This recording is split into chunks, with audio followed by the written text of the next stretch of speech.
Каде е Катица Јанева не знае никој, или пак свесно не се открива. Обвинителката четврти ден се крие од јавноста. Ја нема јавно да проговори, иако е клучна фигура во случајот Рекет, во кој Боки 13 и Зоки Кичеец се осомничени дека уценувале и изнудиле 1,5 милиони евра од бизнисмен.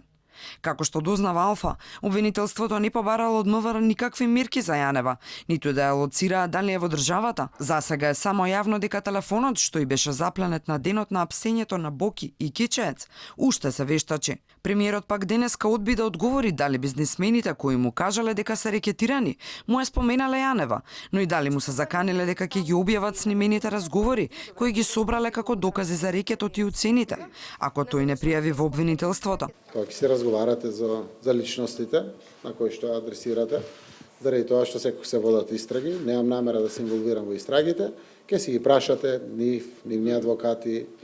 Заев рече првпат слуша и за случајот со бизнисменот Азманов, кој прво јавно за Алфа проговори дека кон средината на јануари оваа година Боки 13 му барал 50.000 евра или стан за да не објави во јавност наводно некакви документи од финансиска полиција. Дали оваа полиција е вмешана? Првпат слушам дека некој вперил, веројатно е така, штом тоа го истекнувате. Апелирам веднаш да се пријави случајот, да се отвори истрага и да се каже поединецот кој што тоа го направил. На новинарско прашање премиерот денеска не сакаше да одговори ни за тоа дали Кики и Фрики, како псевдоними за високи функционери на СДСМ, биле на вчерашниот централен одбор на партијата.